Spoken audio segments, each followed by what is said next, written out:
All right, guys, welcome to episode 25 of the Pale Horse Podcast.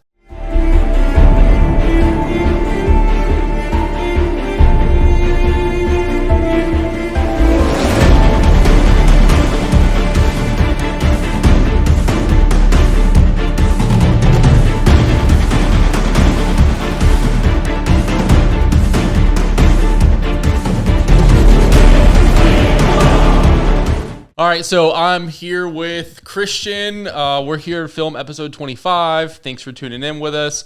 Do you want to introduce yourself to the group for those who don't know you? Yeah, this is my second time coming on the podcast. I've been on here once before. My name's Christian. Currently active law enforcement. I also help out some here at Apex on the instructor staff. And I'm still a student. I'm still taking classes, still trying to learn more to increase my skill set as well. Yeah.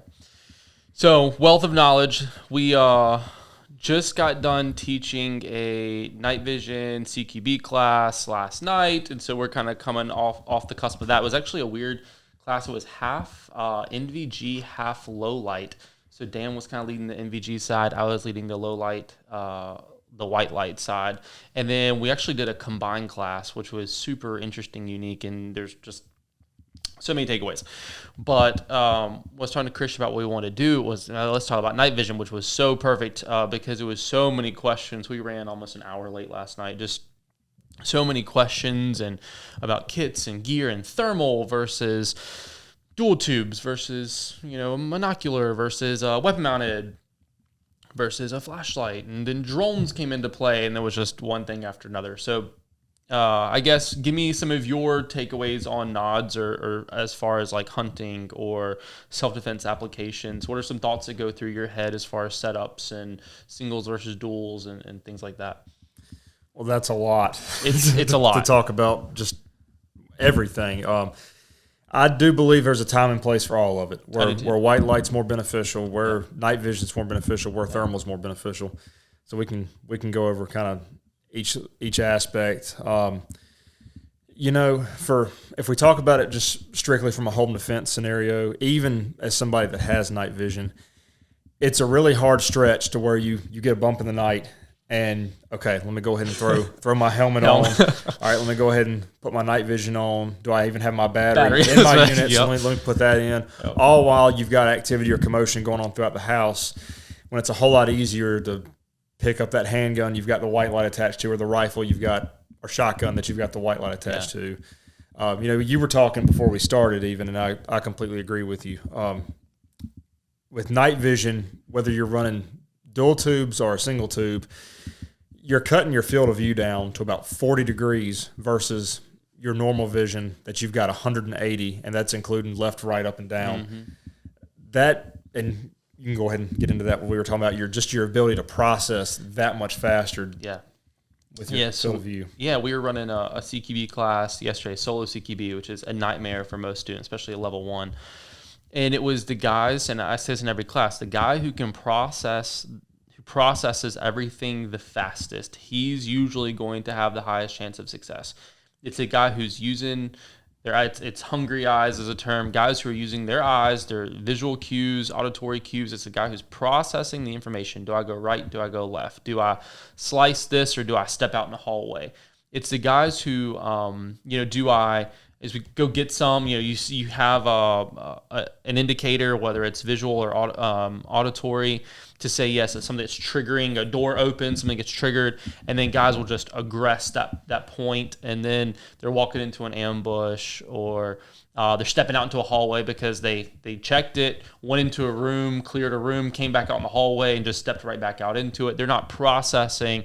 They lose visual confirmation or visual control.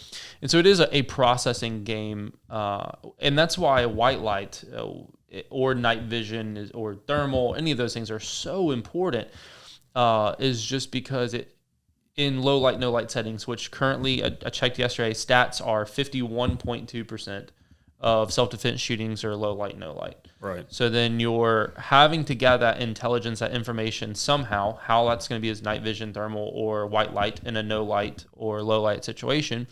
And that's how your brain's going to be a process. We take in those knowns, so we gather our information, it gives us knowns. Our knowns are then used to formulate values, values formulate decisions, decisions formulate actions.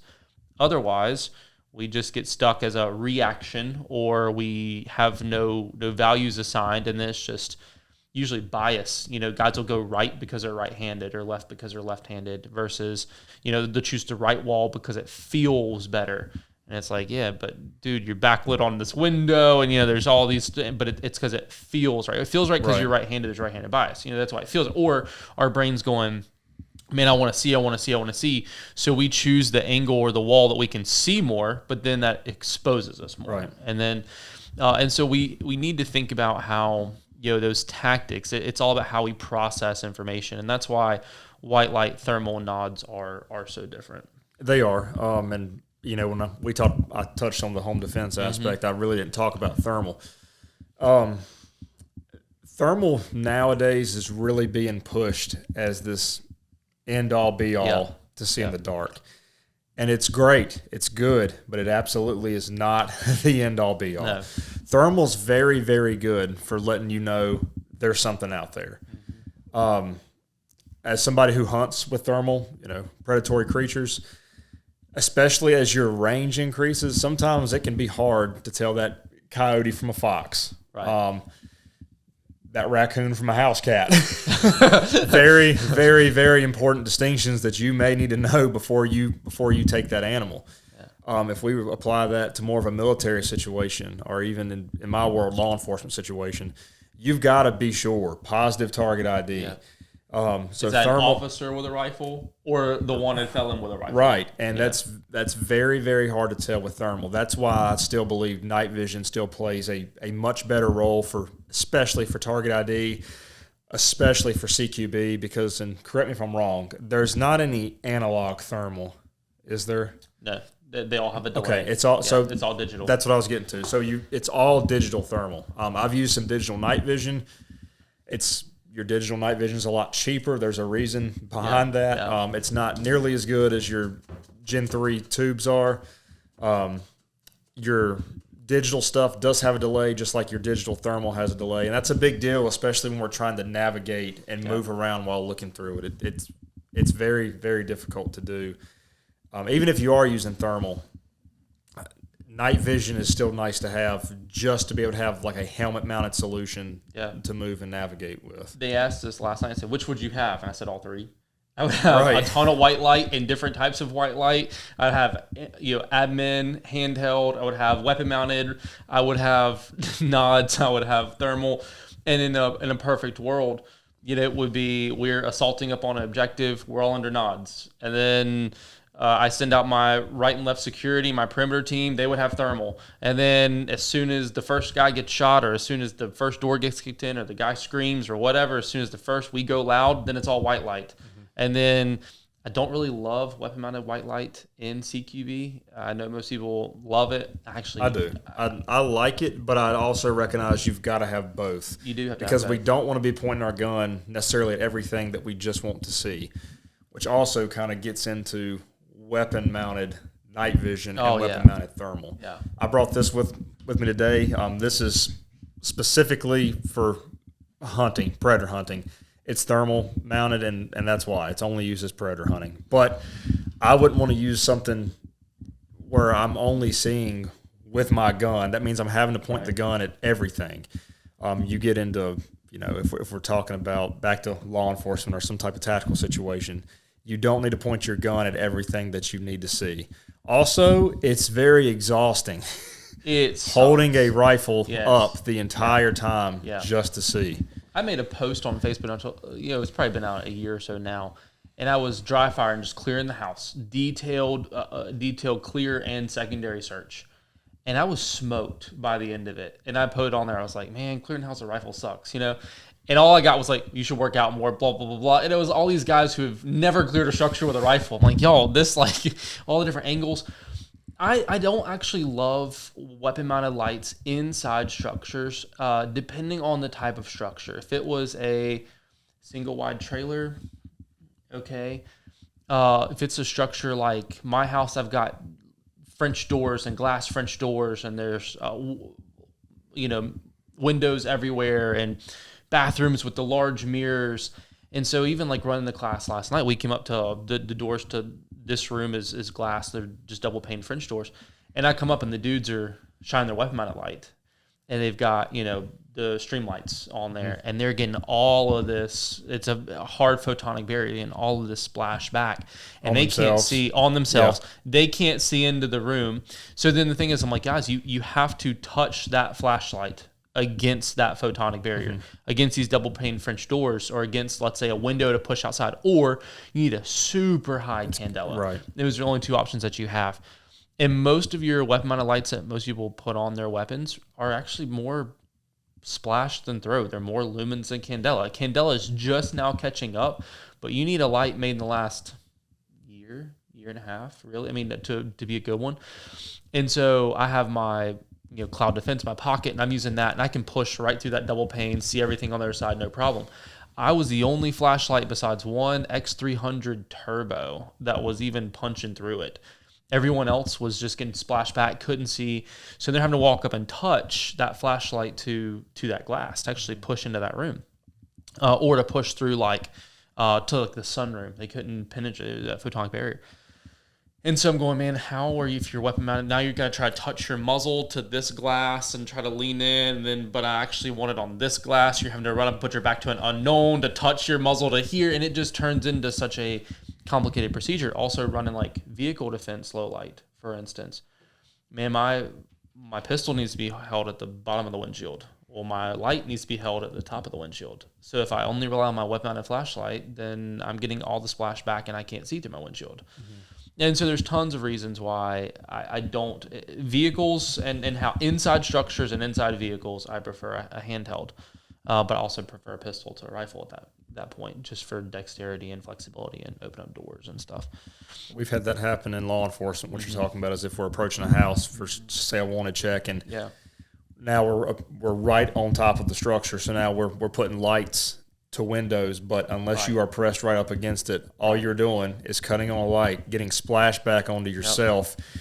You have seen nothing. Exactly. So you've accomplished. It's bought you nothing, and it's cost you a lot. That's why I said that last night. One of the guys, every time they would peek early and they'd shine their light on their weapon, and it would be mounted on like the right side of the weapon, right? And then it just hit the wall in front of them. And I'll go, it bought you nothing, but cost you everything, right there in that split. Which kind of gets back to what we talked about before too, is on approach. That's why this is very nice to have. And another downside to thermal is you're not seeing through windows at all. No, not at all. For those that didn't know, and I've met some people that didn't, that just think, again, thermal is the end all, it's be all.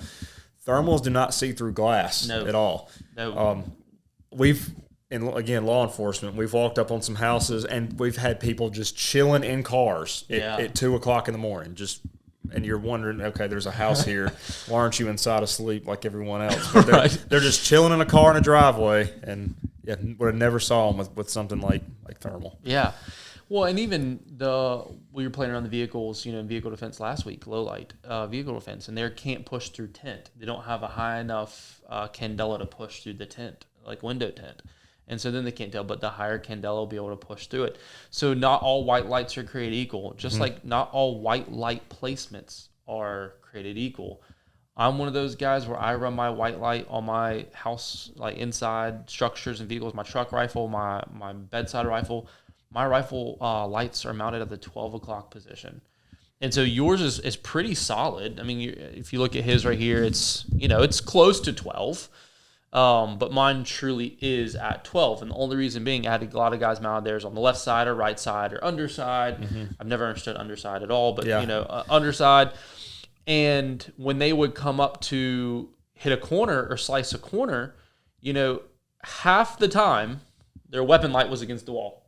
And half the time it was inside the room.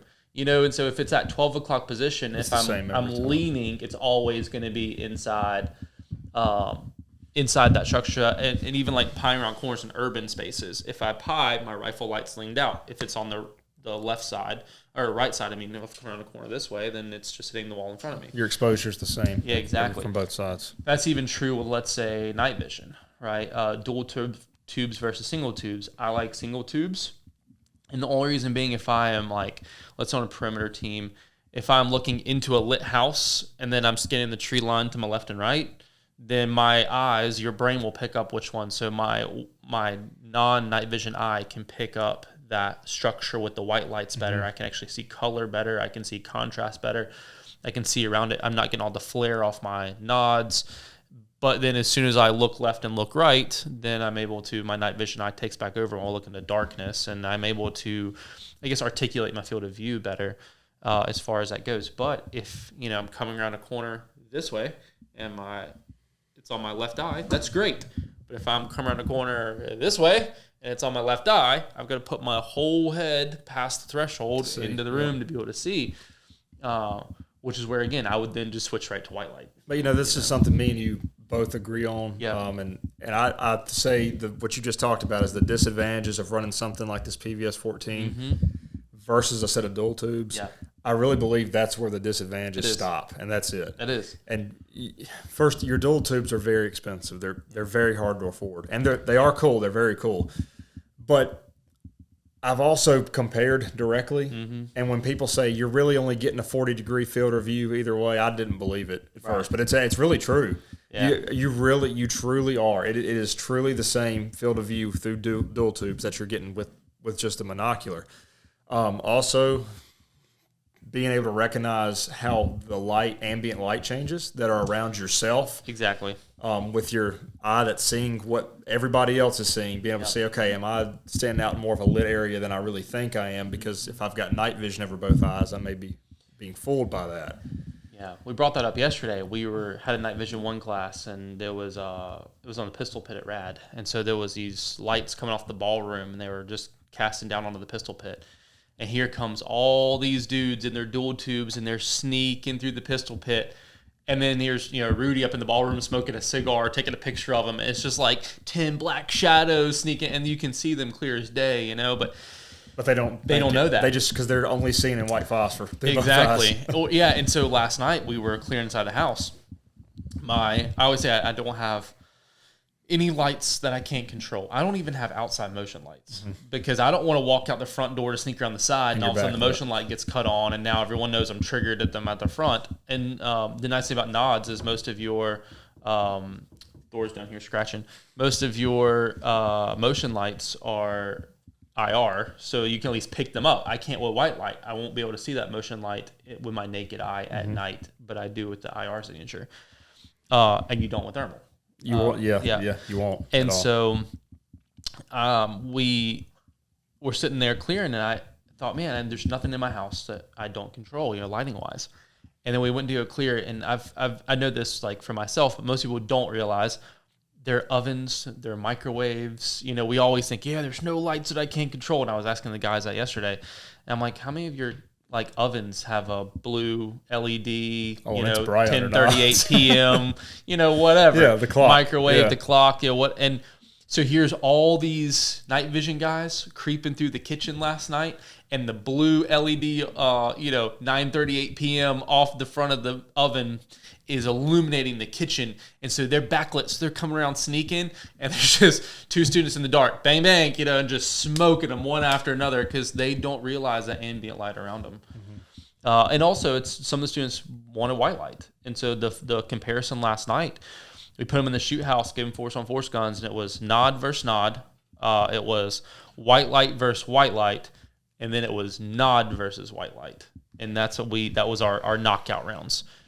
And the guys to clear the structure with nods were taking 4 minutes. White light was taking 2 minutes. White light versus nod was over in a minute and a half, and white light won. And it's just because they're able to move so much faster, they're able to process faster. They are. And so the ability to switch to like a monocular over your one eye, the ability for me to all of a sudden, they're creeping through the house, bad guy throws a white light up, the ability for me to close that eye and then process with my white light eye or bring rifle up to red dot, or bring pistol and be able to use irons or red dot, either or. It's a big trade-off there. Yeah, I think it's really your dual tubes give you we talked about with CQB, having it over both eyes if you're pine corners, but also it's they are a little easier to use right out of the box because both of your eyes are seeing it, and especially in ambient lighting conditions, sometimes you get a war between which eye is seeing night vision and which eye is seeing normal vision when it's easier to. But it really just comes down to training. You can get very good running a monocular with enough reps and training. You should be training anyway with both systems. Told the group that last night. I think usually what I've seen, we took a law enforcement agency, and some of the SWAT officers had dual tubes. Some of the SWAT officers had single tubes, and they had it was a SWAT obstacle course, like drag the dummy 25 meters, do your push-ups, jump over your chain link fence. It was typical officer course. And the dual tube guys for the first 3 reps smoked the monocular guys, and by rep 3, the monocular guys had caught up to the dual tube guys because they had gained enough confidence that they were going, okay, I can do this. It's your brain going, one eye's going, stop, I can't see, and the other eye's going, no, go, I can see, and it's that war, like you were saying. But with the training reps, you're able to perform similar. It's just getting one tube inside. But if your white light's set up on the wrong side, or on the bottom where your rifle's always canted and your flashlight's always hitting the wall, which that was common SWAT for a while, was like the Surefire grip lights and the the old. And Delta. I think that might be why some people still mount theirs on the bottom. Yeah. And I'll see things like especially departments, because they typically are getting things like TLR ones. Sure. So they just mount it to the bottom, and I've seen them activate it with their support side, index finger or thumb or something like that. I think that's why you see that. I do too. I think it's 100% it, and so, but it's no different than we had our IR boxes, right, for nods. So with your night vision, you need an IR laser and an IR illuminator. Illuminators are far more important than your laser. It's, do I get the civilian legal or the non-civilian legal? I'm like, guys, the illuminator is what I care about. Yes. A laser is a laser is a laser. You're not taking 8,000 yard shots with your laser. Yeah, again get into target ID. I've got a civilian class laser, and I can tell you I can still see the laser and the tail out to 300 yards. Right. Further than I can positive say, is this friend or foe? What is this? Or even probably even see somebody moving at that distance. The thing about night vision is we think that Call of Duty, you're taking some 500 yard night vision shot. And that's just not the case, unless you have the Knight's Armament clip on, in front of a precision optic, and there's a full moon with tons of stars, and there's not a cloud in the sky. Yep. Yeah. And you're in a wide open field. That's what I say. Wide open field, and your bad guys are wearing white. Then, okay, that's great. But I mean, in the grand scheme of things, you got a 100-yard shot usually, and that's it. I'd say possibly 2. Yeah. Possibly 2. With good PID in open spaces, without with open cover spaces. And concealment, fully exposed target, and they're not wearing multicam or digital or something like that, and so we go into that, we play that, but it was the IR illuminators. Then I cut off all the lights in the house. They're moving through same French doors that the white light guys can't penetrate. It's super dark. They're trying to put an IR light in. They're getting all the splash off the French doors too. Now I've got to try to put my IR box, right? And most guys have their IR floods completely open. They will all splash. But if I want to punch through windows or photonic barriers, windshields, car glass, now all of a sudden I have to dial it in. So I always have my flood set to the tightest pattern because at least I can push through. And typically, even with I used to be a big flood fan as well, but even typically, like you just take for example your Surefire turbo versus the U. Even in CQB, your turbo, once it hits that wall, is giving you splash from the light hitting the wall as well. Yeah, exactly. And so there's just so many things, And so then it was shopping list wall. Now I need a new white light, and I need a new handheld light. And then I need dual tubes, and I need a helmet, and I need an IR box. And I need a better IR box, and I need a better illuminator. And then, does your illuminator have your throw? So, like think of APEX15 like I have. You guys sit there and wind your flood, versus the like a throw lever. I forget what it's called. Like the diopter lens changes with your, like the D-ball D2. You can put a articulating lever on it. Okay. And so you can just go boop, and then all of a sudden all your floods. It's a flick of the thumb, and now all your floods there. Or it just concentrates it down. Yep, to push through a photonic barrier. And so then they're like, okay, now I need one of those lens caps where I can throw my thumb and it puts it in a focus beam. And now I need this and now I need this. And you start adding up, you're like, yeah, bro, that's like 15 grand. Like, I mean, you start to add up, and they need thermal, and then and then the drones have thermals now. So I need something to defeat the thermals. And guys, the way to defeat all of this simply is camouflage. It's terrain features, it's vegetation, and it's camouflage. Mm-hmm. How do you defeat thermal? Good camo, right? With good veg and terrain features between you. It detects heat, but it's not X-ray vision. It can't see through things, especially where we live now. Winter time's coming; that can be different. But, I mean, you still, like you said, put a terrain, just like anything, not just thermal, but putting a terrain feature between yourself and what it is that's trying to find you. The canopy used most of the time of the year is thick enough where thermal isn't punching through it. Correct. Yep. Way to defeat night vision, camouflage, and don't be running around. I mean, night vision does not see camo well. Mm-hmm. A good ghillie suit with some cold, natural veg on it will do great against thermal, especially sitting inside of a tree line. A good ghillie suit will do a lot against night vision. A good ghillie suit will do a lot against white light, unless you have something reflective. And we do like a night vision, we do a low light darkness camo and recon class. And guys are in there hunting with white light, and unless something reflects off of you, you're golden, And so the way to defeat this is good camouflage, good concealment. It's good tactics, and knowing what your peers have is pretty darn important. But the tactics still apply. You want good camo, you want limited movement, you want good terrain features, you want basic recon, camo and recon principles, and that's how you defeat this stuff. Yeah, absolutely. Anything else you want to add on? I know we've kind of hated on thermal a lot. One of the big benefits of it I do see is hunting. Absolutely. We did hit on that a little bit, but also what we didn't touch on was search and rescue. That's a good one. So when you're looking, an area where you're looking for one person or multiple people, and you are literally just trying to find signatures, heat signatures, that's where thermal definitely dominates over something like night vision. I would still, if I'm doing search and rescue, I'm probably not as worried about myself not being seen. I probably want to be seen by the people I'm rescuing, so I don't even know if navigating with night vision is needed. Nah. But definitely thermal as far as just to spot heat signatures where you're just looking for that silhouette of a person, definitely a big benefit for search and rescue over something like night vision. Yeah, that's a really good point. Search and rescue ops, people lost in the woods, even poop hits a fan, kid goes wandering off, or what. I mean, thermal's great for that. The other thing about I hate on thermal. I know you're always the glass half full instructor. I hate on thermal is there's no depth perception. So even though you see, if you let's say look through and you're looking at the living room. There's you can't tell the couch to the chair to the coffee table to the whatever. It doesn't help you navigate. And so you wouldn't want to navigate under thermal. And you lose a lot of your, especially in a house in CQB, because out exterior, you still lose some of your features of what's actually there through thermal. Yep. Again, why having the right tool for the right job is important, whether it be any of this thermal, night vision, white light. Yep. They all have their benefits and their downfalls. Yep. All of them do. Exactly. If it's a static overwatch in a wide open field, I want thermal. If I had comms with the guys too. Right. Because I want to be able to go, hey, Jimmy, is that you over there on the tree line? Wave at me. So that would be number one. It would be overwatch. It would be hunting. It would be search and rescue.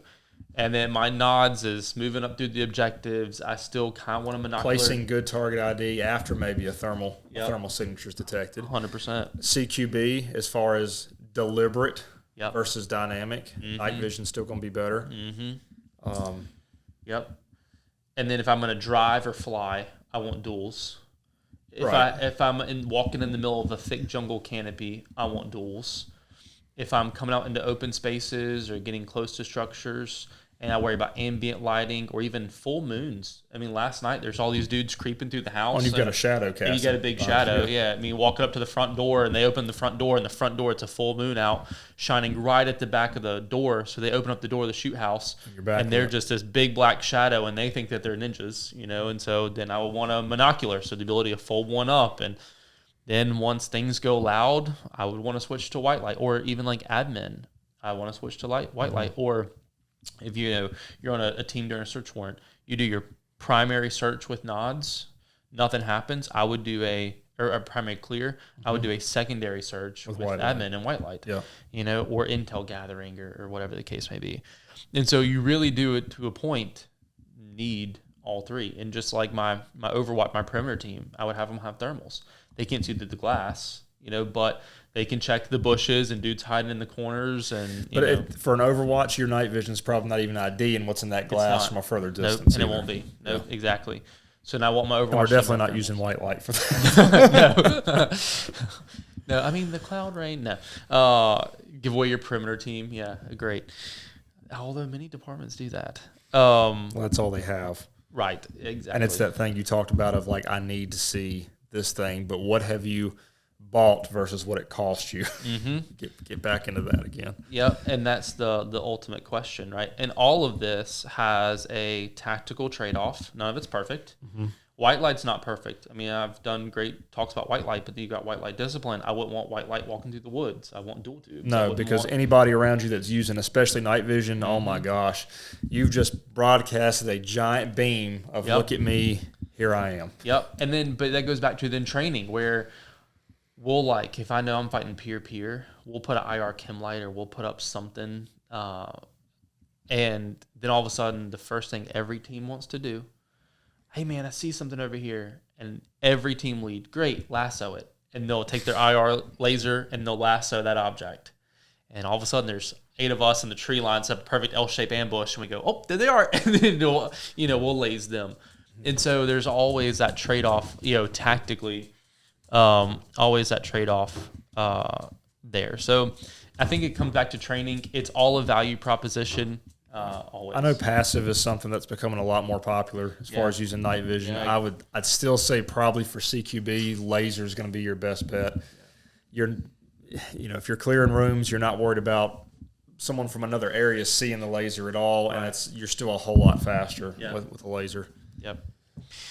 Yeah, so I mean, it's just there's so much that goes into this. If you're gonna do it, it goes back to anything else. Long range shooting. I've got guys with Barrett, MRADs and 338 Lapua with Night Force attackers and Kestrels, and they still can't shoot past 100 yards. It all comes back to you got to train with it. Get training on it and then train with it. Oh yeah, like for example, you once you let's say you get into night vision and you get your 14, and I'd say even if you're not someone who wants to wear a helmet's still probably your best setup. I agree. For navigating with night vision, for walking with night vision. Put it on and go walk around with it. Don't let the first time that you ever wear it be once you come to one of our classes or another course somewhere else and be okay. I've got this. Now I need to set it up, and now I need to learn these training tactics when I've never mounted it before. Make sure that stuff's squared away before you come. Where your hot spots are on your helmet. That you've got a proper counterweight based on what unit you're running, how much your helmet does weigh, if it's ballistic versus bump. Yeah. A lot of considerations and the main part is figuring out what works best for you and your situation and applying it. And budgetary concerns I mean, there's just so much going on now where now all of a sudden hearing, well, I want it, so I'm just going to go into debt to get it. I'm like, is it worth the $11,000 on your credit card at 24.99% interest? And so it's always a value proposition there. It really is. Anything else you want to add on thermal nods or weapon mounted? I don't think so. All right. Y'all, if y'all have questions on that, we just fed you through a fire hose for like 30 or 45 minutes. And we're probably still leaving some stuff out. Yeah, 100%. If you have questions, post them in the comments or reach out to us or join us for MVG1 course. I think there's one next month maybe. But we'll have some more December and first of the year for sure. We'll have some MVG courses. All right, so let's get into our spiritual topic. Our spiritual topic is going to tie in so well with nods because last night we're hearing, I'll just put on my credit card, and then the other guys are going, I'll just take my flashlight and, God will provide. And, and so it's such a trade-off where I think everything really is balanced, but I think everything truly is a heart issue more than anything else. And so I'm going to give two scriptures out of the same book. We're in Matthew. and they're going to almost completely contradict each other in a way. And they don't, but in a way.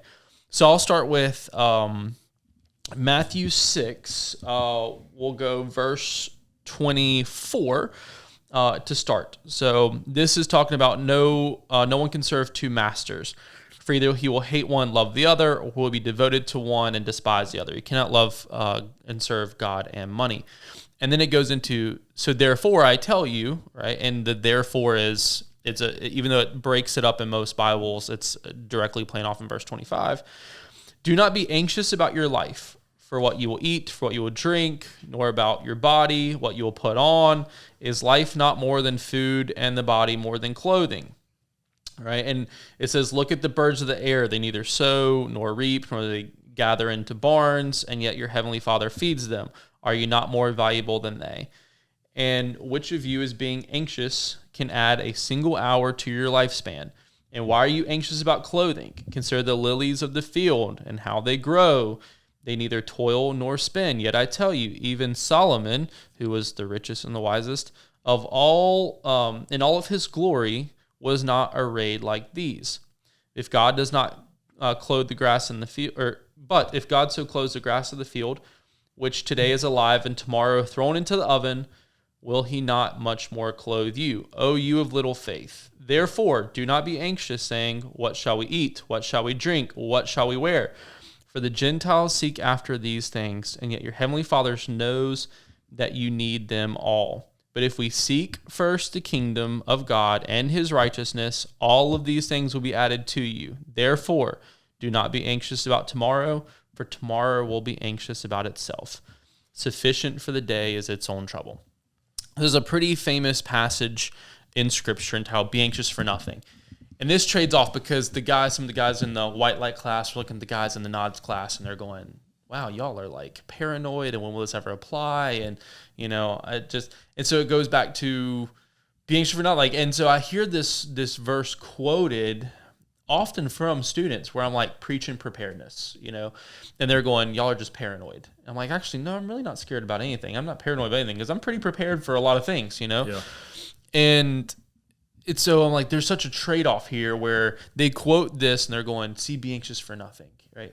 But it also says then we'll seek first the kingdom. So there's still work to be done. And I think so often people read this and it becomes almost an issue of laziness or selfishness where it's, I won't spend money on prepping because God will provide. Mm-hmm. So I'll keep spending money on my whatever I want, my Netflix accounts and my luxurious lifestyle. Other than looking at it as he's given you the ability to prepare with the money that you have, but you're choosing not to utilize it in that way. Yeah, and so I think that seek first really is the most important part there. And then we're going to go on to, if my pages don't stop sticking together, we're going to go on to Matthew 25. So let's go Matthew 25, starting with verse 1. And this is the parable of the 10 virgins. The 10 virgins here are actually bridesmaids. This is would have been known back in the Hebrew text. They would have been known. This would have been bridesmaids, so the unmarried, the bridal party. And so this is talking about a wedding. And what this is referring to is Christ's return and the wedding that will be upon Christ's return. There's some stuff here. So verse 25, or chapter 25, verse 1 starts with, then the kingdom of heaven will be like the 10 virgins who took their lamps and went to meet the bridegroom. 5 of them were foolish and 5 of them were wise. So what would have happened in original Hebrew marriage is there would have been a dowry process, then the future husband, the groom, would have went away and built a house, and he would have taken approximately 1 year. He didn't have military service. He didn't do it. He built a home for his bride, and he would have taken about a year.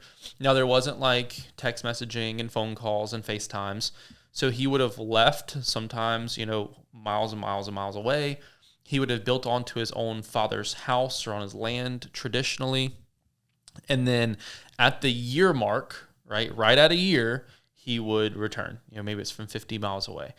And so there wouldn't be this back and forth. They wouldn't go dating and courting and all that kind of stuff. You just had know when to expect him. You would know when to expect him, right? And so it says, the 5 of them were foolish, and the 5 of them were wise. For when the foolish took their lamps, they took no oil with them. But the wise took flasks of oil for their lamps. The bridegroom was delayed. They all became drowsy and slept. But at midnight there was a cry, which we all know God's timing is very different than ours. And his version of delay is not our version of delay. We also know, so what would have happened is, in order to get invited to this wedding, the 10 bridesmaids would have went out with their lamps, and that is how, and would have declared the wedding feast. They would have declared that they're getting married. The groom is here. It would have been a celebratory thing. That's when all the people from the community, the family, the villagers, would have known that there was a wedding feast. They would have came and went to the wedding feast. Well, you also read something that goes back to a previous point we made about how it said that the wise take it for their lamps. Mm-hmm. They have access to it. They're not leaving it behind. Right. They're taking it with them because they've been blessed and given that, and they're able to use it. Exactly. Forward thinking, right? Mm-hmm. And so it says, at midnight there was a cry, here is the bridegroom, come out and meet him. Then all the virgins rose and trimmed their lamps. And the foolish, and so I even think trimming their lamps would have been, it was to cut away the wick so that your flame burned brighter. Okay. That's what that would have been. And so it says all 10 trimmed their lamps, which means all 10 trimmed away the dead parts. They trimmed away the excess. They trimmed away the things so that they could grow and shine brighter. They all did that. And so here's the bridegroom that trimmed their lamps. And the foolish said to the wise, give us some of your oil, for our lamps are going out. But the wise... Because they didn't bring any. Mm-hmm. The wise answered they had only what was in there. They didn't bring any extra. And so since they were delayed, that extra would have been needed. They would have already been burning the midnight oil. So the wise answered, saying, these are Jesus' own words. Since there will not be enough for us and you, go rather to the dealers and buy some for yourselves. Which is contradicting what modern Christianity is. Well, we'll just all share and we'll all do this and we'll all do that. And Jesus even saying, Jesus' own words is, no, you should have been doing this the whole time. There's not enough for you and me. Sorry, go get some for yourself. And I've heard many people go, well, Ryan, like something ever happens, we're all coming to your house. And I think they're going to be sadly mistaken as I go, no, what are you bringing to the table? Which is not considered the most, if I can help, if I have plenty to spare and I can help, all right, I'll help you. But, I'm not going to sacrifice, when we have had that opportunity. Well, it may be slightly off topic, but slightly not. I look at it from that standpoint of this. You've got elderly people who need your help. 100%. Absolutely. Yep. Kids, children that need your help. Yep. Absolutely. 30-year-old males who have the same abilities that I should be able to have. Why haven't you done this? Why can't you do this? If I'm doing this, what's stopping you from doing this? Yeah, we had a student in COVID who hit me up. He's like, Ryan, I really need your help, bro. Like, the grocery stores are barren. I have 1 can of Chef Boyardee ravioli in my house. He makes over 6 figures, has a nice house, has multiple suppressed Mark 18s, has a full auto, has nods, has all of this stuff. And all that stuff, and you're going to die of starvation. 1 can and no bottled water. I'm like, buddy, no toilet paper, no whatever. And there's all these students who are hitting me up going, man, I need toilet paper. I need this, I need that. And I'm like, why have you not been, but it goes back to, you have dual tubes, but 1 can of ravioli, And so I think it's kind of what it's saying here. So it says, there'll not be enough. Go buy yourselves. And while they were going to buy, the bridegroom came, and those who were ready went with him to the marriage feast, and the door was shut. Afterward, the virgins came also, saying, Lord, Lord, open up to us. But he answered, truly I say to you, I do not know you. Watch therefore, for you neither know the time nor the hour. And the bride, their groom, would have known them. I mean, would have known the people, and he would have known the bridesmaids. Right. And that's a harsh line for us to go, no. And to me, it was, you didn't fulfill your alignment and assignment. You didn't carry out the task I've given to you. Not that his love is transactional by any means, but salvation does come with a sacrifice on our end. I don't think we can do works to get saved. I don't think that at all. But I think that decisions are based on values. And I think that salvation is more than, well, I prayed a prayer to go to heaven, so if I die on the way home from church, I'm, saved. It's more than that. It truly is a lifestyle. It's a trust. It's a faith. It's an obedience. It's a relationship more than anything. And so I look at it from that point. So if you compare those two scriptures, on one end, it is, be anxious for nothing. God will provide. And on the other end, it is... But sometimes him providing is doing things like, you've got a steady job and steady income, so you're able to then go to the grocery store and buy food. Mm-hmm. I think it's our actions and our attitude. Or you have this land and you have these seeds and you have the ability to go plant this food and feed your family with it. And even Scripture says, to some he gives seeds to the sower, and others he gives bread. And so it's the trade-off where I think it, like I said, both are providing. Exactly. Both are, but it's also on you as well. Yep. For some of this. I do. I think so. I think it's attitude. I think it's actions. I think it's assignment and alignment. It goes back to, if you think if God is a fountain, he's a spring, unless we take a bucket and go get somewhere, unless we go to it and drink, right? The woman at the well, she had to walk to the well instead of lying in her guilt and shame and staying hidden. She finally was thirsty enough to walk to the well in the heat of the day and put down her bucket. It didn't say that she didn't bring up a bucket, And so for us, still have to go find the food.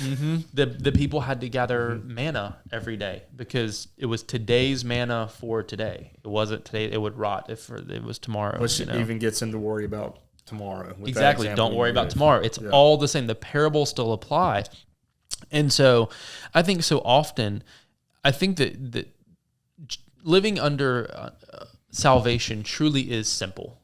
I think life under God is simple. I think that we as humans complicate it. I think that culture complicates it. I thought, I posted in the Bible chat today, it was something I was getting ready for church, and it hit me about what if our mentality really was, I may not have all that I want or desire, but I truly do have all I need. In Jesus, I have all I need. How will we handle our relationships differently, our purchases differently? But that also goes back to, what is he calling you to? Where I think the modern mentality is more is more. And that is not always true. So you have thermal, nods, and great white light. But now do you have the training to use it? Do you have and then with it doesn't all happen in one day. No. This is, for most of us who, like you talked about, budgetary constraints, this happens over, saving and budgeting for years to get to the point of acquiring some of this stuff. Yeah, and it really and priorities, like you said, not be your buddy who has 50 guns and a gun safe but has one can of food in his house. Yep. It goes back to something I said on the podcast not too long ago. Was Exodus 23 says, and little by little I will give you, not we give ourselves, God says, I will give you the promise. Right? And the promise can be whatever you think it is, a great life prepared. It's whatever, right? The fullness of God. I will give you the promise where God wants you to dwell and be in the peace. And this is, and the wording is little by little, I will give you the promise. If you were to get it now, you wouldn't be ready. So the guy who goes and puts 11 grand on his credit card, he still has all this training to do, and it still wouldn't help him in a gunfight tomorrow. And, you wouldn't be ready. He says, on this process to the promise, I will give you protection and provision. I will send an angel. I will protect you. I'll preserve the land. So who's actually doing it? It's not us. It's not us with the great job and the everything else. It's truly God's position. His hand of generosity is out. But it is, we still have to steward well. And God was saying, as you ready yourselves, I will give you that. When you're ready, there's a readying that you need to do, and I will handle everything else. And that really is how it is. And so it's richness and all the riches from God, right? But I think a lot of it is really a heart issue, not a possessions issue, where we look and we say, well, God will provide. Well, yes, but are you saying God will provide because you want to be lazy and spend money on Netflix and potato chips and everything else, or because you want to buy 50 guns and no canned food? Right. Guns are way more sexy than canned food, not going to lie. Sure, but also how many can you shoot at one time? Well, true. Well, I know. I mean, really, that gets back into prioritizing versus having all of one item versus being able to spend that money to train and acquire the skill to actually utilize it effectively. Mm-hmm. And that is, are you trusting God for yourself, or are you trusting God for God? Are you trusting it's are you stewarding well, or are you just trying to work it out for yourself? Like in that waiting season, there's so much, there is work, there is worship, waiting is warfare, in my opinion. I struggle with the waiting process. And so if you think about it, right, it's, are you giving it up, right? That worry, that control, the what? Are you giving it up to God, for God, or are you giving it to God for yourself? Mm-hmm. And that's where I think the heart issue comes into play, where it's like discernment, where it says, seek is a heart word. It's a longing intent. It's a warfare word, where are you seeking it because God's your first love, or are you seeking it because it's selfish love? What can I get out of it? Yep. Yeah. It's when he calls for that trust, faith, and obedience, right? We are in this consumer mentality where it's, okay, I want to be sovereign. I want what I want. I want what I need. And we were simply just made for more. So, I mean, I think about, it's letting go. Am I letting go out of trusting God, or am I letting go because I want my hands free to grab what I want? Is it what God wants to give me, or is it what I want out of it? Mm-hmm. And so which one are we picking up and letting go? And truly, we shouldn't need anything. It's all about stewarding. And so if you go back, I'm going to tie this into Exodus 23, which in my notes, somewhere right through here. I think that Moses, I'll actually at Exodus 30. I'll even go later. In Exodus 30, it talks about, I'm gonna go 32, golden calf. And so this is such a beautiful principle where God has brought the people of Israel out of Egypt. He's miracle after miracle, parting at the Red Sea, manna, a pillar of fire, a cloud. God's presence is with them. I mean, it's literally miracle after miracle. And I think so often that we miss many miracles in our own life. Right. I just don't think that I think we're so busy with wanting more and consuming, and they are so focused on the promised land that they're missing all the presence that's around them. And so Moses goes up to get the 10 Commandments, right, and to meet with God on behalf of the people. And it's estimated, Hebrew scholars estimate, that he was up there 6 to 7 days. That is not, I'm thinking like 3 months he's been gone, not like 6 to 7 days. That's what's, And so what do the people do? Moses is never going to return. We're worried. We're anxious. What's going to happen tomorrow? Let's go back to our Egypt and build a golden calf. And so it didn't take long. It didn't take long. And they're like, God's abandoned us. We don't know. Let's make our own gods. And I feel like I'm pretty bad about that, where I know like God's hands on certain things, but it's not how I picture it. It's not my version of how it should go. So I'm like, great, I need to control it, right? And then I need to make it my own. And we go back to making those idols, and those idols are. Like, but I've done this, and this. Why isn't this happening how it should? 100%. Yeah. And so this must not be it, right? God never said it wasn't it. It's just not how it is supposed to be in my head. And therefore we go about it a certain way. We abandon that promise and that process, and then we make our own idol, usually what happens. And so if you look at how Moses handled this, he comes down, has the golden calf, and then the Lord says to Moses, I've seen this people, and behold, it is a stiff-necked people. Now, therefore, leave me alone, that in my wrath may burn hot against them, that I may consume them, in order that I may make a great nation for you. And I've seen Moses in scripture. I hate to say negotiate. He negotiates. I think the scriptural term is intercedes, right? Which is pleading on a behalf. It's a negotiation to God. And we think that, can we change God's mind on things? And it's one of those where I think that God willingly wants to do it already because it fits his nature. It's not his nature to be wrathful and consume. We know that. Abraham did it. Abraham did it with Lot and his wife, where Abraham's like, God, please don't destroy Sodom and Gomorrah. And God's like, okay, fine. Find me some righteous people. And then Abraham goes and looks and he can't find any. And then he comes back and he's like, would you take a lower number? I think it was like 100 or something. He's like, would you take 10? And then, there's a negotiation process. And God's like, fine, go find me 10. And then he comes back and I meant, would you take just one? It's that negotiation process where God really wanted to save people. It's in his nature. So that all might be saved. That's scriptural.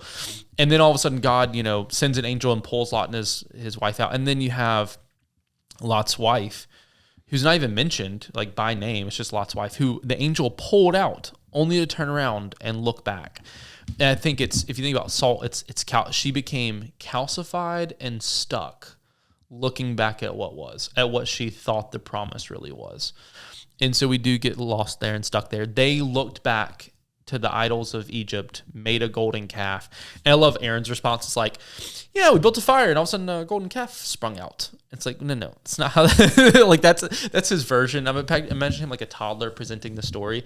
Has Connor ever done that where he's like, da-da-da, and then the vase just magically fell over? It's like, no, there's something that we're missing here. But then, so it says, Moses implored the Lord his God and said, God, why does your wrath burn hot against the people whom you have brought out of the land of Egypt with great power, with a mighty hand? Why should the Egyptians say, with evil intent did he bring them out, only to kill them in the mountains and consume them? Please turn your burning anger away from them. And please remember these good people. And he lists off Abraham, Isaac, Israel.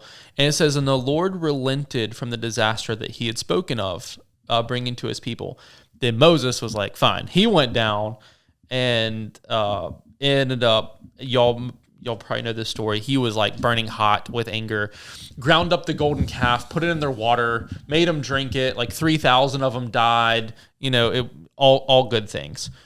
And then Moses goes back up and he starts to plead and he says, God, and y'all can go read it. It's Exodus 32, and then it's all the way through the end of 33. And he says, God, please be with the people. Please forgive us. And God says, I'm not going to go with you. What I'm going to do is I'm going to give you the promised land. I'm going to give you all that you're asking for. I think it's right here. My angel will go before you, right? And he even says, I will drive out the Canaanites, the Amorites, the Hittites, the Perizzites. I will drive out them, the Hivites, the Jebusites. Go up to the land that is flowing with milk and honey, but I will not go up among you, lest I consume you, for you are a stiff-necked people. And there's more to that, but y'all can go back and read it, start of 33. And so God's essentially saying, hey, that promise that you so desperately want more than anything else, the goodness and fullness of everything I've promised you, the peace, the everything, what I'm going to do is I'm going to give it to you. But I'm not going to go with you. Well, I can tell you from personal experience, too often I would have been like, bet, deal, shake on it. Because we get so wrapped up in what I want. It's my desires, my needs, my whatever, And I think the 10 virgins, they had a whole year to go buy extra oil. It even says they were given the same measure of oil. Some went out. It doesn't say they had better jobs. It says some were wise and some were foolish. Doesn't say that they have more money. Doesn't say anything. It was they stewarded. They had the forethought, and it was where's your heart? Do you want to do a good job? Do you want to have the fullness? Do you have the discernment of God, or do you want to be foolish? Do you want to be wise or foolish? And wisdom comes through the Word. It comes through relationship. It comes from God and the Holy Spirit. And so you have this going. I would be like, sounds good. So you'll send an angel and I still get my promised land and you're going to completely forgive me and no harm, no foul. I want a spouse. Everybody knows like you mean I get forgiven for all this, and I get a spouse, and I get a cool family, and I get that, and you send an angel, and you're going to drive out all my enemies for me and everything. That's how, honestly, I would love to say that I would not have that approach, but I even think that's the majority of the Christian's approach. Mm-hmm. And then Moses goes back and says, no. Moses says to the Lord, see, you say to me, bring up this people, right? You have not let me know whom you will send with me, right? And he starts talking to God. Man, I need to know. I want to know I've got your favor. I want to know who's going with me. That's a me. I want to who, what, when, where, how, why. I want all those things. And then it says, but therefore, I found favor in your sight. Please show me your ways, that I might know you in order to find favor in your sight. Consider to this nation of people. So he's saying, God, I just want to know you to find favor. This promise that you're giving me doesn't show favor. Knowing you shows favor. And God then says, my presence will go with you, and I will give you rest. So he's saying, look, you don't need to worry about tomorrow. Right? And because Moses is going, God, show me your ways. Who's going to go with me? How are we going to do it? Show me what way we're going to go. And God says, my presence will go with you. That's the answer. I guess back to your other verses, like get through today first. Exactly. Yep. Be anxious for nothing. Stop asking all these questions. My presence will go with you, and I will give you rest. And he said to him, if your presence will not go with me, do not bring us from here. So what he's saying is, you promised us this promised land, but if you're not going to go, I don't want to go. If you're not moving from here, I'm not moving from here. And he says, for how shall it be known that I have found favor in your sight, I and your people? Is it not you going with us, so that we are distinct, and your people from every other people on earth, on the face of the earth? And the Lord said to Moses, this very thing you have spoken of, I will do for you. So again, we have, God says, I'm not going to go. Moses says, we're not going unless you go, because that's how I really know your favor. That's what the favor of God really is presence with you, not the promise. It's the presence. And then God says, for you found favor in my sight, and I know you by name. Moses said, Lord, please show me your glory. And he said, I will make my goodness pass before you and proclaim before my name, the Lord. And that's when God ends up on top of that mountain revealing himself in that famous story where Moses, sees God. And so we go back, and so it's Moses going, God, show me your glory. I don't want to go. I don't care about the promise. I care about the presence. Mm-hmm. And all that matters is you, and knowing you really is the favor. And that is, I would love to be able to say, yep, I'm there all the time. Where I would go, forget the promise. No, you just promised me all this great stuff, and the enemies are going to go and blah, blah, blah. But really what matters is you. That's all that matters. And I think that's a different mindset to get to, I think. And that's actually when the Day of Atonement, that's when we first see the Day of Atonement in Scripture, which is when they would sacrifice the lamb to atone for the sins of the nation. We see that really in this story happen for the first time. It's where we actually get the creation of that. And so I think which Jesus then plays out for us, right? It's that atoning. And so there's just so many things there where there's no substitute in Moses' eyes. There's no substitute for God's glory, where the blessings of God truly is God itself and not the blessings that he bestows.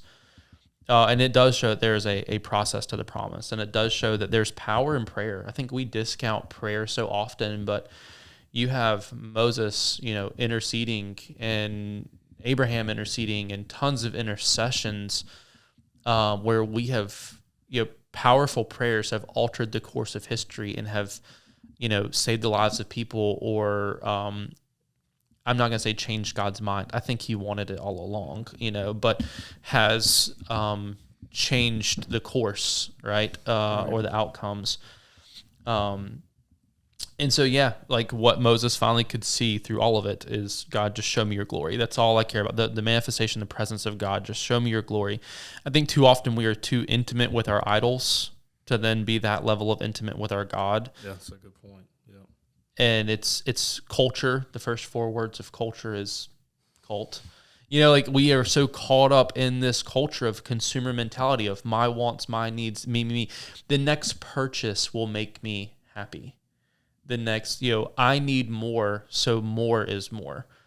Rather than you're broken, that brokenness is not being transformed by God's being transferred to those around you in your life and in your choices. And then, no, what's going to make you whole is going to be that relationship with God. It's going to be the blood of Jesus. It's going to be, that's what makes us truly whole.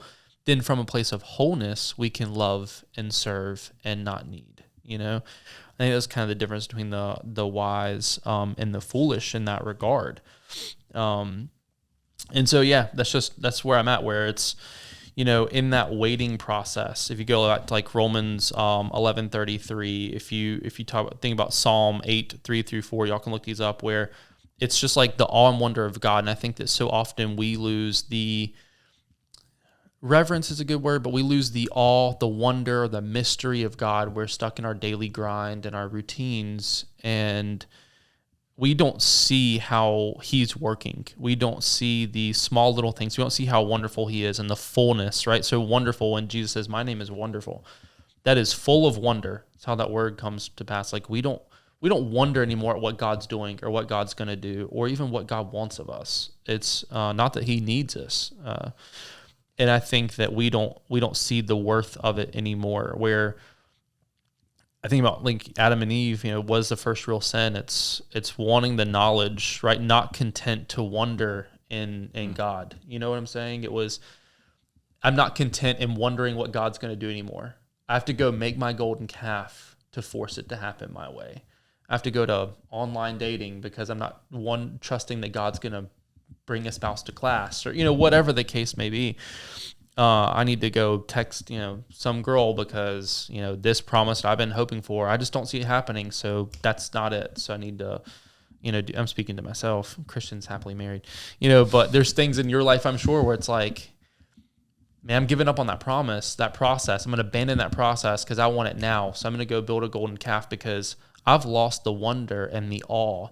When in Psalms, I love, he says, oh, like just that declarative, like, oh, the wonders and the depths and mysteries of God. Absolutely. I mean, everybody, no matter what it is, everybody's got downfalls in their life where they have something negative happen to them.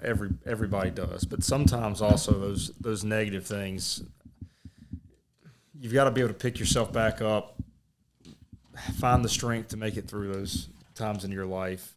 And even the Bible talks about how you will have trials in your life. Yep. That you will have to get through. Everybody's got it. Everybody's always got something they're dealing with. It does. Yeah. And so that goes back to, man, what do we do? So in this season, right? I always tell people, man, be prepared to walk in the dark. So that it's such a good tie into night vision and white light. I didn't even think about that. But there was a lady that came to class. I know Christian knows the story, but she came to class a couple weeks ago, and she said, Ryan, I had a dream that I went to a training class. Sweet little lady just moved here, and she said, I went to this place called Apexdefense And I was like, okay. She said, I looked up Apexdefense the next day and signed up for a class. That's crazy. And she said, she just wanted to tell you something. And this was a Sunday. And that Friday, I was on the phone with a friend, and the friend ended up saying, man, what is it that you want? Like, what is it? What is it that you want? Because we were talking about a personal issue. And I said, honestly, I think I'm right where God's called me to be. So I think that my job is to sit here and prepare people for what's coming and what's next, not out of paranoia, but just preparedness and love people, steward people, whether it's spiritually, physically, emotionally. That's like our podcast title, preparing people for the enemy and eternity. It's that combination. And she looked at me and she said, Ryan, she said, God just told me to tell you, you're really where you're supposed to be. It's confirmation. You and your guys and your staff. And she said, y'all are where you're supposed to be. You're preparing people for what's coming. And I quoted me word for word, and I was like, sometimes that's why and it may not be that something's not meant to work out. It could be. That may be why a door closes to show you this. You're not ready for this yet. Correct. Or this is where you're supposed to be. And also you have the opposite. You have doors that open to tell you, hey, now it's time to go explore this. Now it's time for this part of your life and moving on to what's next. Yeah. And sometimes those past, I know in my life, past experiences have made me better to better prepare me for what's next in the future. Yep, 100%. And we can't lose sight of that. We can't abandon that process. And then she went on to say, you know, she quoted me verbatim like 3 or 4 whole sentences, which is, you know, pretty rare. And then she said, also, as weird as it sounds, she said, I don't know if you're married, never met you. She said, but I've been praying for you a spouse since March. And she starts going in. It was the same things I just told my friend, like verbatim, you know, quoted. And I thought, you know, there's so much to this where we really do need to be preparing people to walk in the dark, to prepare people for what's next. And so if you think, man, the Matthew 25 is such a good example of that, where it never says that the wise were panicked and went and bought oil the next day or went into debt to buy the oil, or they had a whole year. And it was probably little bit by little bit, they bought extra. And they weren't panicked. They weren't anything. They didn't even, you know, they all trimmed their wicks at the same time. Like there wasn't this big thing. It was just, I've been given this task. I've been given this alignment. So I've been put in this position. I've had this blessing of being in this bridal party bestowed on me. And I'm just going to steward that well. And I think that comes back to so many things where I think we become casual and that breeds casualties. I think that the darker it gets, the brighter we need to become. So trim the wicks, you know, cut off that stuff. I think it goes back to, in the Hebrew for wait, right? They were waiting a whole year. And it even says it doesn't say that the wise stayed up and the foolish got sleepy. They all got sleepy, you know, and that's okay because they had stuff. We all get complacent. We all just rest, you know, and that's okay. I took a season off of prepping this whole year and I'm finally kind of coming back into play a little bit because I feel like God's putting on my heart not to panic, just to be like, oh, I'm now in this position again. I need to do this. Just a couple little things here and there. And so it goes back to just like, man, you know, what's God putting on your heart? Seek first the kingdom, right?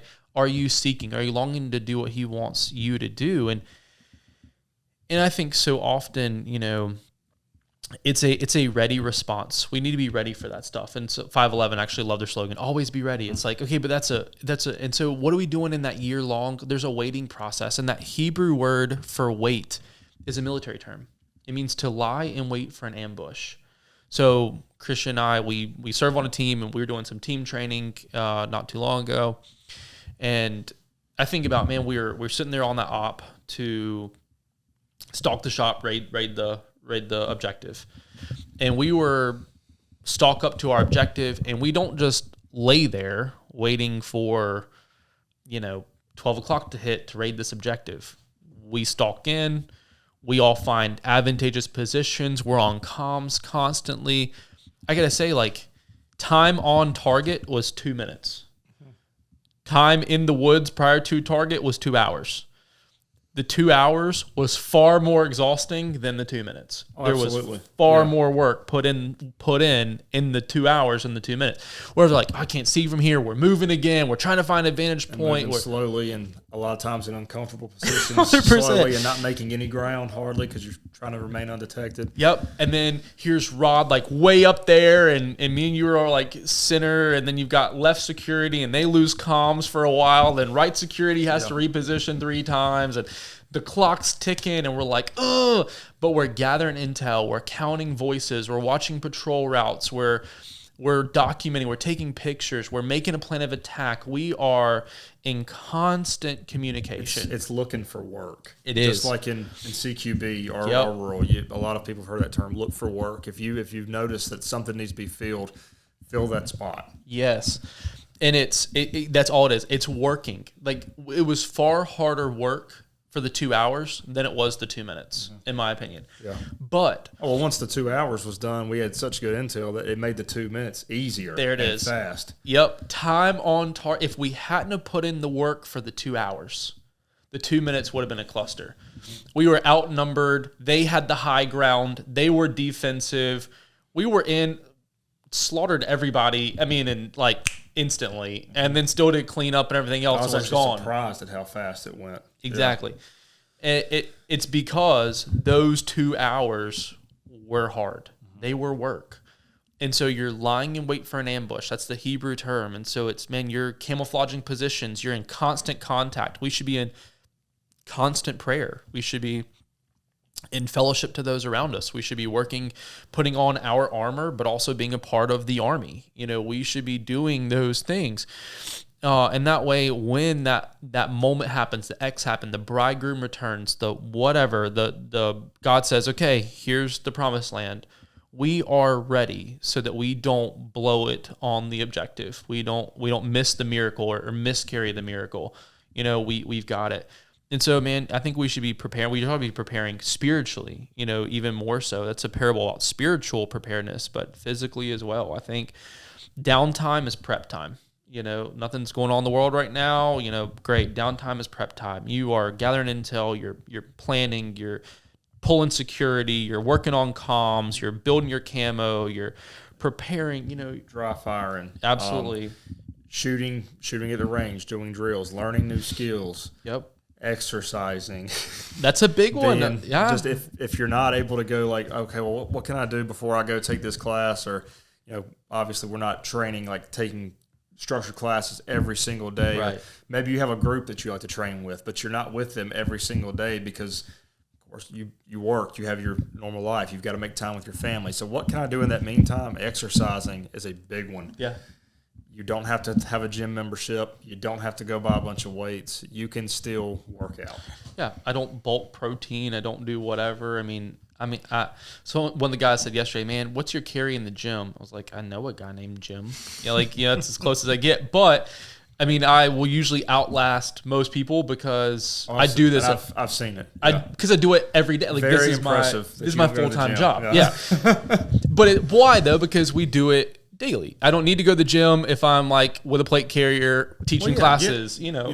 It's ready. Put your like we talked about with the helmets with night vision. Exactly. Put your helmet on. Put your plate carrier on. Yep. Put a pack on. Yep. Go walk. Do the dishes in your plate carrier. I started doing stupid things in my plate carrier a long time ago, and now it's just habit. To where I can wear my carrier all day, it doesn't bother me, and I'm real used to how everything fits because I'll go just do the stupidest things where you might have neighbors and you're like, man, I can't go walk down the yard with my pack and my stuff. What you can do is clean the house on a plate carrier, and that was one of the biggest eye openers to me is cleaning the house and vacuuming, mopping, dusting in a carrier. Can you walk, up and down your stairs if you got a basement? Can you go walk laps around your house or laps around your backyard?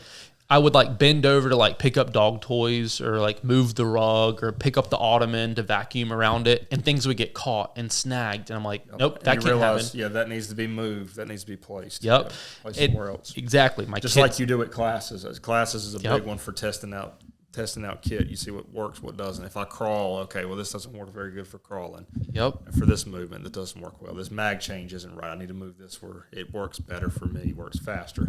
Yeah. And so all of that I'm going to finish out my notes here. It's because I got real off topic, but I do that all the time. Y'all know this if you've watched the podcast for any amount of time. So what I have here is, man, are you ready for when that X drops, right? You should be rehearsing this stuff, right? Whether it's physically, spiritually. I think that God puts us in places and positions and mission fields and tables and a place to witness and share our testimonies, He puts us in these frontline positions. And so I think we need to think about that. We need to think about, man, if I had to give my testimony tomorrow, what would I say? In 30 seconds, what would I say? Am I prepared to have that conversation? Am I prepared for a lot of things, spiritually, emotionally, physically? And so don't wait for the opportunity to get ready. And that's a big one is, for a long time I was like, man, I'll start being a better man when I get married. I'll start being, and you're married, this. That's not how that works. No. And finally, I'm like, man, I wouldn't go. I'll start shooting when I go to Africa. It's like, no. I should probably start doing all this work beforehand, right? Mm-hmm. And so even so many spouses are not even ready to pray with their spouse out loud. I think that most husbands don't pray with their wives. I think that's bad, or even we have men's group Bible study. There's 3 dudes that pray regularly and the rest of the guys won't pray. But if you won't pray in a men's group Bible study with friends that you love and trust, you definitely wouldn't pray at a meeting at work, And so we need to think about that. Or if you get to a call, deceased husband and the wife wants you to pray with her. That's happened. Yeah. And so many people many people are not ready for that kind of thing. And so are you anxious? Are you afraid? Or are you rehearsed? And are you ready? Right? Those are your questions, right? Because that's going to be a reaction versus action. Are you removing weeds and growing roots? Are you working from a place of where lack is leverage, or from a place of wholeness? If I truly believe that I have what I need in Jesus, doesn't mean I don't need night vision too. It just means I'm not desperate for night vision. Doesn't become my identity. And we see that happen a lot with guys where it's, I need this next purchase because now my identity is tied to it. I'm a gun guy. I'm a goon. I'm a whatever, and we have that happen all the time where, I was thinking about a team member that we know where I think that his identity has been tied to his position, and then we see now you're acting out of a place of lack as leverage, not out of a place of wholeness where you can love and serve.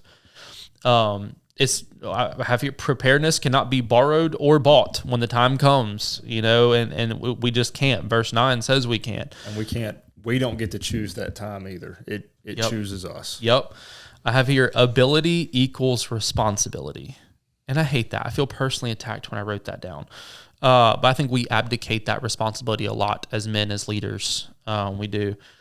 And so, I think they all had so little responsibility. And that, I think, is a big takeaway for me in all of this. God says, I'm going to send an angel. I'm going to preserve the promised land. I'm going to drive out all your enemies. I'm going to do everything. You just need to go. Like, ultimately, they had the pretty sweet end of the deal. The bride would have had to prepare this entire feast and banquet. The groom would have had to have built a house for the last year. All they had to do was light a candle and walk out into the street. At the end of the day, like, their responsibility was so little compared to everybody else's in the story. And I feel like God can still replace that with modern things that we have as well. God does everything. I have a great business because of God. I have a great skill set because of God. When some people are like, man, how are you so good at CQB? Honestly, my answer is usually, I don't know. It's just kind of like God's talents, I guess. I don't have an answer. People it's say like, that. Yeah. Shut up, Greg. Or when like, man, how are you so good looking? Yeah. I mean, no. Anyway. Yeah. So I can't say that one, but, and so we have to think about that. What does that mean for us, right? I think that so many times people get stuck in a position, right? It's shoot, move, communicate, right? They were each given a lamp. They were each given a certain measure of oil. Some went and bought more and some didn't. It's how are you going to steward what you've been given? It's a deeper revelation. I think that so often we don't ever look for deeper revelations in God, for a deeper relationship in God. We settle for surface level Christianity. We get casual in our relationship with God, but truly in the simplest form of life is trust, faith, obedience, and love with God. That's all you need really is that. And so I think it's daily preparedness as far as that goes. We have to keep fostering that relationship daily. If you were married and you didn't talk to your spouse at all every day, or didn't, have any type of fostering a relationship every day, quickly I think your marriage would turn pretty bad. I don't know that, but yeah. So it's just kind of one of those things where I think that, man, we need to steward what we've been given better. We need to, I'm not saying go out and buy night vision, man. I just think you should be prepared to walk in the dark a little bit better, whether that's emotionally, spiritually, physically. There's stuff that we should be doing, I think, to prepare and, go out and get the extra measure of oil, and even that spiritually, you say, man, I have $0 in my bank account. Great. You can be working on your fitness. It costs you nothing. And you can be dry firing. It costs you nothing, but you can be growing deeper relationship with God, which really at the end of the day is all that matters. When he says be anxious for nothing, man, I firmly believe that a dude will fall out of a helicopter and you will battlefield pick up his night vision that is still perfectly working if that is, what God has planned for you. But if you're not seeking him first, you'll never know that. You'll panic when the moment comes. You'll walk out and get hit by a bus, So that's part of it. Thor's fast asleep, but he's been pretty good. He's been down here the entire time, and you'll probably heard him scratch once or twice, but at the end of the day, he's been he's always the bestest boy, aren't you? You want to say hi to everybody? Up. And there is the wild man, if y'all can see him sitting in the corner, fast asleep. I'm sorry to wake you up, bud. Thanks. All right. For now, finished episode 25. If you have questions, comments, concerns, put them in the chat. Christian and I are answer them or reach out to us. And man, thank you so much for tuning in. Thanks, guys.